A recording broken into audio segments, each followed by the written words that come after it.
hanya atas perkenannya sajalah kita mampu menyelesaikan aktivitas keseharian kita, baik pada dimensi manusia secara umum ataupun pada dimensi secara khusus sebagai hamba Allah Subhanahu wa Ta'ala yang pada hidup dan kehidupan ini melekat erat suatu kewajiban, yakni menjadikan berbagai macam hal yang ada dalam hidup dan kehidupan kita untuk digunakan sebagai media pengabdian atau beribadah kepada Allah Subhanahu wa Ta'ala. Hal ini nampaknya perlu disampaikan secara berulang agar kemudian pemikiran kita terbebas pada penyempitan makna ibadah.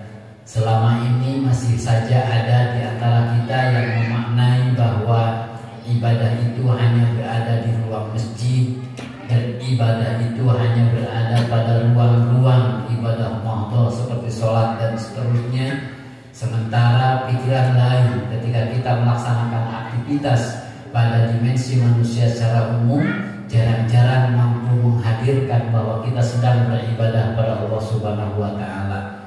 Sehingga akibat dari ketidakhadiran rasa itu, akhirnya kita seolah beranggapan hidup ini menjadi milik kita. Artinya kita seolah-olah boleh melakukan segalanya. Padahal kalau kita memaknai bahwa agar segala sesuatunya itu bernilai ibadah, salah satunya adalah mesti ada contoh dari Rasulullah SAW. Seperti contoh kasus umpamanya Rasul di banyak hadis memberikan contoh bagaimana ketika Rasulullah bekerja, bagaimana ketika Rasulullah berjalan, bagaimana ketika Rasulullah berjualan, bagaimana ketika Rasulullah berinteraksi dengan manusia atau makhluk-makhluk yang lain. Kesemuanya itu ada aturannya yang ditegakkan oleh Rasulullah SAW. Oleh karena itu, agar itu semua bernilai ibadah, sejatinya melihat apa yang telah Rasulullah SAW lakukan. Terkait dengan itu pula, ma'asyiral muslimin, jamaah tarawih rahimakumullah, pada kesempatan entah kuliah 7 menit ini, entah kuliah jam, kuliah 7 menit aja saja, 7 menit saja. Di kuliah 7 menit ini ingin saya sampaikan pada Bapak dan Ibu terkait dengan salah satu hadis yang kemarin hari kita sampaikan. Ada hadis yang menyatakan man shoma ramadhana imanan wa ihtisaban ghufira lahu ma taqaddama min dhanbihi. Di teks yang lain ada wa man qama ramadhana imanan wa ihtisaban ghufira lahu ma taqaddama min dhanbihi. Man shoma, barang siapa orang yang melaksanakan puasa Ramadan pada bulan Ramadan imanan wahtisaban, halnya itu kan kalau orang yang nyantri itu iman itu jadi halnya didasarkan pada landasan keimanan, ihtisaban, dan harapan hanya mendapatkan ridho Allah Subhanahu wa Ta'ala, ghufira lahu ma taqaddama min dhanbi, maka akan diampuni dosa orang-orang itu. Taqaddama akan diampuni dosanya, taqaddama min dhanbihi, dari dosa-dosa yang telah lalu. Kemarin hari saya sampaikan bahwa dalam terminologi Al-Quran, ketika Allah Subhanahu wa Ta'ala mau menjelaskan tentang yang namanya dosa, dosa gitu kan ya, di Al-Quran itu ada banyak lafaz yang sama artinya dengan kata dosa itu tadi. Salah satunya diantaranya sekali lagi ada yang disebut dengan ithmun, ada athimin jamannya, ada ithmun, kemudian ada junahun, ada jurmun, ada khoti'atun, dan salah satunya ada dzanbun. Sesuatu yang menarik yang semestinya sekali lagi kita pikirkan bersama, mengapa Rasulullah SAW ketika memberikan sebuah harapan besar kepada kita bahwa barang siapa orang yang melaksanakan puasa di bulan Ramadan akan diampuni dosa-dosanya yang telah lalu. Kata dosa yang dipilih pada hadis itu menggunakan kata dzanbun, tidak menggunakan kata ithmun, tidak menggunakan kata junahun atau kata yang lain. Ternyata ma'asyiral muslimin jamaah Kalau rahimakumullah, dari beberapa penjelasan yang sempat saya temukan, kata dzanbun yang artinya dosa, kemudian jamannya adalah dzunubun juga artinya dosa, ini kerap kali digunakan dalam konteks seseorang yang melawan ketentuan-ketentuan Allah Subhanahu wa taala. Satu. Dan yang kedua, kata dzanbun atau dzunubun itu, sekali lagi, dzanbun atau dzunubun itu berlaku untuk dosa-dosa yang telah lalu, begitu, yang telah berlalu.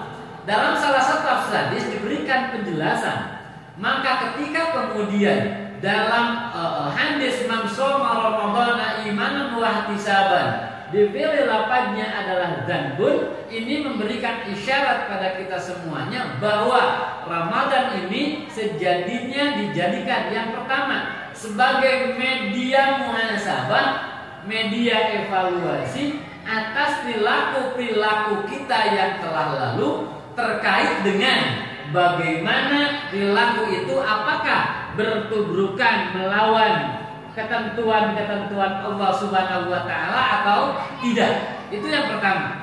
Wabil khusus yang menjadi khitab adalah dosa-dosa, kesalahan-kesalahan, kekeliruan-kekeliruan yang kita pandang tanda kutip kecil. Saya pikir jamaah tarawih di sini mustahil melakukan zina. Pak ya? Setuju Pak Bu? Mustahil kita umpamanya melakukan dosa besar selain zina Pak Bu ya. Musyrik umpamanya ya. Membunuh ibunya, jamaah tarawih di sini mungkin nggak? Secara kasat mata itu hampir tidak mungkin. Berarti terbebas dari dosa-dosa itu. Tetapi dosa-dosa kita semakin menumpuk. Dosa yang mana kira-kira Pak? Dosa yang dianggap tirani, dosa yang dianggap sepele. Nah gitu ya. Sekali lagi, dosa yang dianggap tirani, dosa yang dianggap sepele. Jadi semakin hari alah tirani oge, ya, dianggap kecil. Nah karena dianggap perbuatan itu dianggap sepele, dianggap kecil, seolah-olah kemudian tidak memberikan makna tersendiri dan berulang terus dilakukan. Nah, semakin hari semakin bertumpuk dan semakin besar.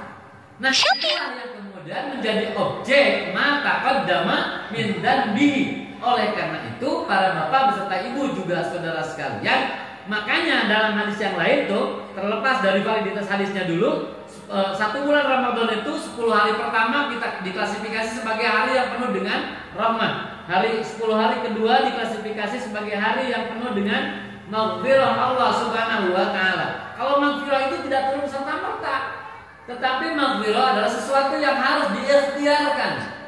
Kalau kesalahan kita, dosa kita dengan Allah Subhanahu wa taala, saya memiliki keyakinan ada fasilitas yang Allah sediakan. Apa? Istighfar dan taubat. Kalau dosa yang menyangkut dengan Allah Subhanahu wa taala. Tetapi ketika dosa-dosa yang menyangkut makhluk yang lainnya, maka harus diselesaikan terlebih dulu dengan makhluk-makhluk yang lain itu tadi. Maka ma'asyiral muslimin jamaah tarawih sekalian, Rasulullah SAW mengingatkan kita semuanya, man shoma ramadhana imanan wa ihtisaban ghufira lahu ma taqaddama min dzambi. Satu.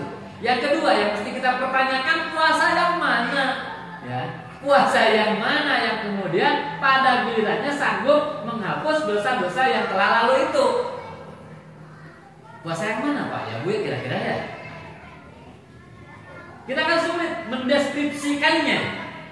Tetapi bila kita cermati, sekali lagi cermati dari Al-Quran yang menjadi dasar diwajibkannya saum, ya ayyuhalladzina amanu kutiba alaikumus syiyam kama kutiba alal ladzina min qablikum la'allakum tattaqun. Maka jawabannya adalah puasa yang mampu mengupgrade, gitu kan ya, yang mampu meningkatkan kapasitas ketakwaan kita pada Allah Subhanahu wa taala.